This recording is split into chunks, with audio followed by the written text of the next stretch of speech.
So what is up, guys? Nick here, helping you to master your technology. Welcome to my honest review of the iPhone 12 Pro.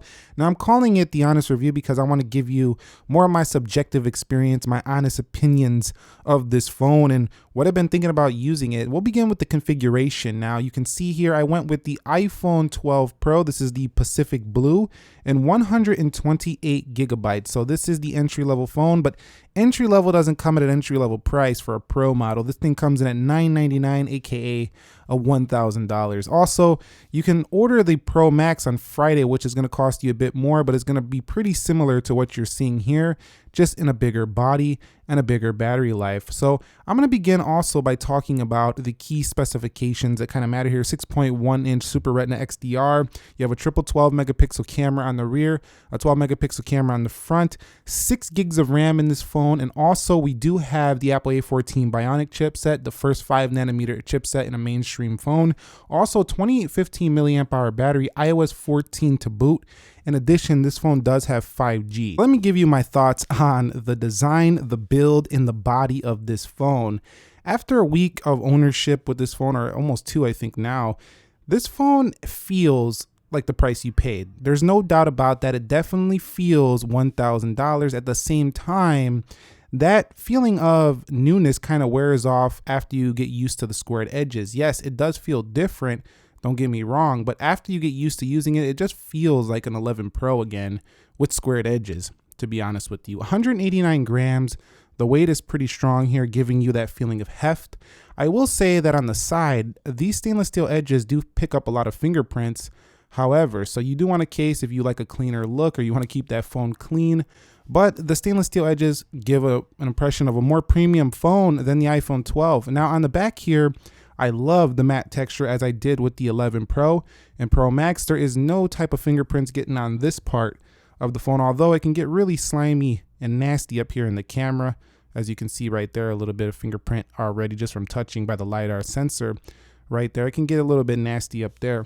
Also, this Apple logo can attract a little bit of fingerprint, a little bit of stuff here, but not much. The back stays relatively clean. The ceramic shield makes the iPhone 12 Pro also 4 times stronger than before, but at the same time, I still installed the screen protector. I'll leave a link to the screen protector I'm using down below because they didn't mention anything about no scratch resistance, and I don't like scratches on my phone. I don't know about you. In addition, the IP68 dust and water resistance makes this phone basically worry-free when it comes to accidental, dropping it in the toilet or something like that. You know what I'm saying? If you get the phone wet on accident, you probably don't have to worry much about it. And I also just like the overall thin bezels here on the iPhone 12 Pro. Also, basically no chin, but I cannot stand seeing this notch again. Now, I know a lot of people say, it goes away, it doesn't matter.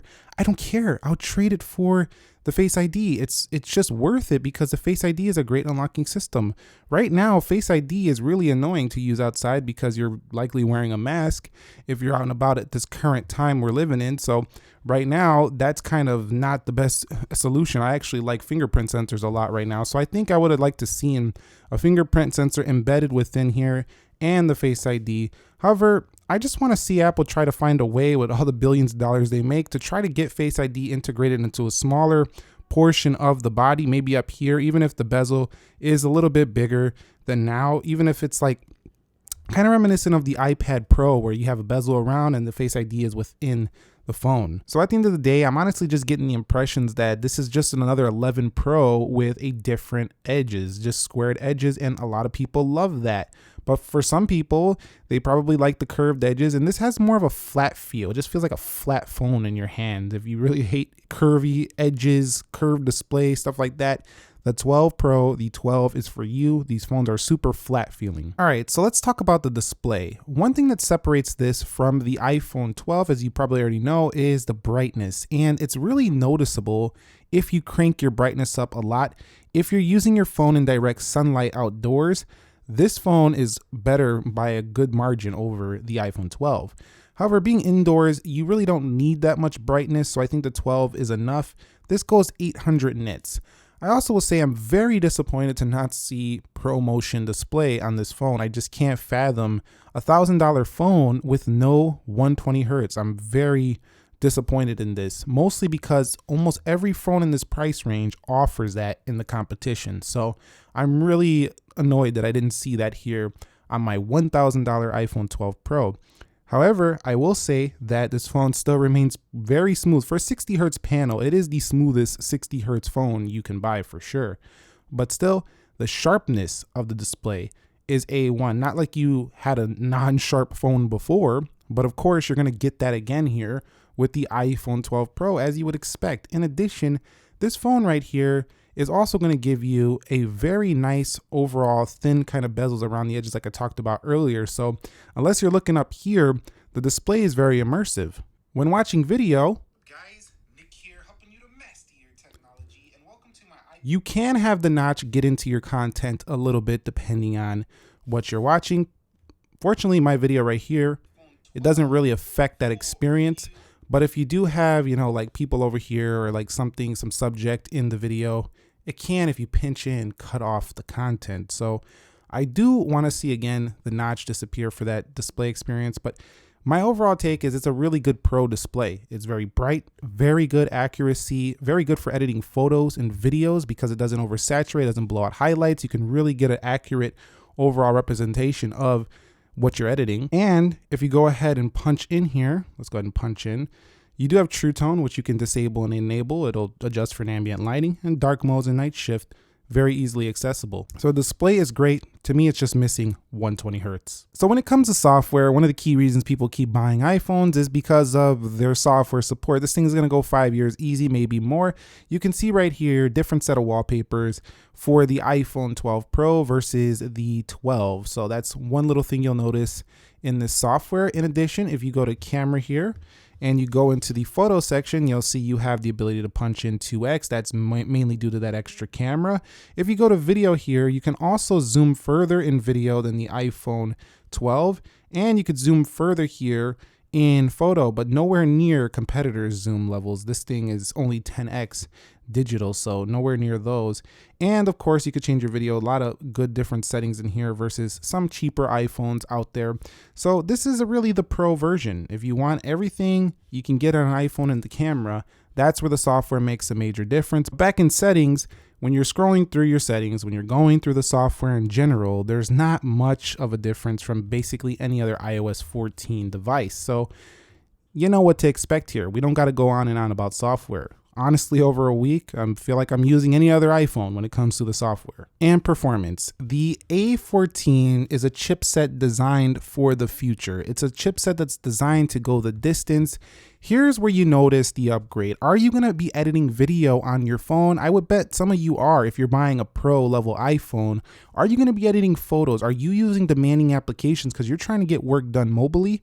This thing right here is the phone to get, or the Pro Max if you want the bigger display. This one can take care of all those needs, and it could do it better than the iPhone 12. Now, I will say that another area where you do notice the bump in performance is mostly the RAM. You don't see it at all in the single core. You see it when you're reopening applications. So if you have some stuff open here and then you go back into those applications, you will notice that the iPhone 12 Pro just doesn't have many instances of a reload. The 6 gigs of RAM has boosted this phone over the iPhone 12. So overall, I would say performance is amazing. Once again, iOS is very well optimized. It gets up to date, but the iPhones have been performing very amazing for the past 3 or 4 years. So this, again, in my experience, didn't feel like a main reason to upgrade. Okay, guys, so I want to talk about storage for a minute. I actually love that Apple put 128 gigs here on their $1,000 phone. This is absolutely necessary, because if you're paying this much, you're gonna be doing 4K video, photo editing. This is the bare minimum to get the job done. 64 gigs to me is always cramped.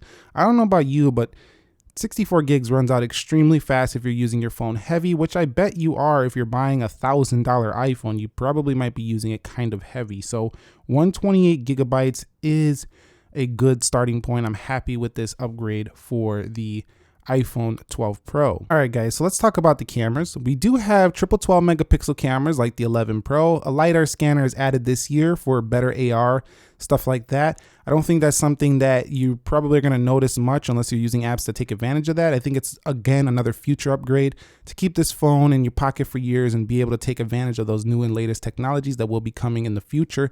And we have a 12 megapixel selfie camera on the front of this one. When you go ahead and go to the camera, you do have the ability to go 2x, 0.5, and standard wide. In addition, you now have HDR video available for this phone. So if we go to the settings here, let's go to settings and we go to the camera. We're going to go down to the camera here, and you can go into record video, where you go to your record video settings, HDR video. So what this does is it basically puts your phone in a high dynamic range. Now, if you don't know how to edit and you're doing video editing and post, it's going to blow out the highlights if you don't have editing software that supports HDR video. So do be aware of that. But if you're just sharing on social media, your videos are going to look so much better than most other phones out there. That's a really big key to this upgrade here in the iPhone 12 Pro. Again, you get your portrait modes, night sight modes, and the like. It's basically the best video recording camera phone on the market, in my opinion, and going to be an excellent B-roll phone for you as well. Or if you're just recording family moments, you know you can rely on this thing. It's going to be excellent. The front-facing camera also matches up very well with the rear cameras, making for a very consistent experience. But that's enough talking for me. In my opinion, after a week or two of using this phone, once again, the iPhone 12 Pro and 12 Pro Max are cementing themselves as probably the best phone camera to have in your pocket. Take a look at some of my samples and decide for yourself what you think.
And the audio that comes from this phone is exceptional as well. The bottom speaker is clearly louder, but again, there is no earphones in the box, nothing like that. So you do have to get your own way of using audio if you don't want to use the speakers themselves, but they are very full, crispy, and loud. Honest review of this phone. Now, I call it honest review because so there are no complaints when it comes to the stereo speakers for this device. Want to talk just briefly about Face ID. It's been just as reliable as the 11 Pro. I noticed basically zero differences here in Face ID. And battery life for the iPhone 12 Pro. Now, this reminds me a lot of the 12. This phone is a day phone with medium usage. If you're using camera and video, I have to state that the iPhone 12 Pro might not make it through the day if you're going hard on that or even gaming. This battery is just not that large. For a phone at 6.1 inches, we have the Galaxy S20, for example, competitor to this phone, has a 4,000 milliamp hour battery. So this phone in actual usage was a little bit disappointing for me. I'm getting around 5 to 6 hours screen time with my type of usage. Some people have been claiming 9 hours. I can't even get close to 9 hours on this 12 Pro. But this phone to me, I would say in battery life has been basically a day iPhone. It's not super impressive, and maybe there's a reason why Apple didn't mention battery much in this presentation for this phone, because it's just what you expect, getting a day out of your phone. You're not going to get much more out of the 12 Pro, so not overly impressive here. I'm waiting to see the results on the 12 Pro Max when it comes to battery life. And phone call quality, having 5G connectivity, Qualcomm modems in here, it's a thumbs up. I don't want to talk much more. I'm happy with the overall connectivity. 5G hasn't been overly impressive for me right now. I'm still waiting to see more widespread usage of 5G, but still having it is a future-proofing method for this phone, and a lot of people do keep their iPhones for quite some time, so this is definitely a good thing. So in conclusion, this phone seems to be selling pretty well. You can't get one right now. I mean, you could buy one, but you're not going to get it for like 3 weeks. Now, I'm not sure if Apple just didn't produce enough, if the demand was very high, but I feel like a lot of people just bought this because it was the latest iPhone. But the phones that are actually very interesting, I think, is the 12 mini and the 12 Pro Max, because it's either you want the smallest iPhone or you want the largest iPhone. The 12 Pro for me, I think, slots in perfectly for somebody who wants the top of the line iPhone, but they don't want the biggest size. That's basically who this phone is for. Photographers, videographers, people who just want like the most premium iPhone, but they don't want to carry around the largest phone, and they don't like the 2 camera setup. They like the triple camera setup. That's really who this phone's for, but you have to live with some of the sacrifices that you don't get on the Pro Max, like the weaker battery life, for example, or maybe just a smaller screen, which is arguably less useful than a bigger screen. I think you can't go wrong though. It's an iPhone. You know what to expect. A very good and refined experience here. The 12 Pro is no different, but I do believe that the Mini and the Max are going to outsell this phone. That's just my personal opinion. And overall, is this phone worth it? I think if you're coming from the 10 series or the 10S series, this might be definitely worth it. From the 11 Pro, definitely not. Thumbs up if you enjoyed this video. Subscribe if you haven't already. Nick here, helping you to master your technology. Thank you very much for watching. I will catch you all in the next episode, and peace.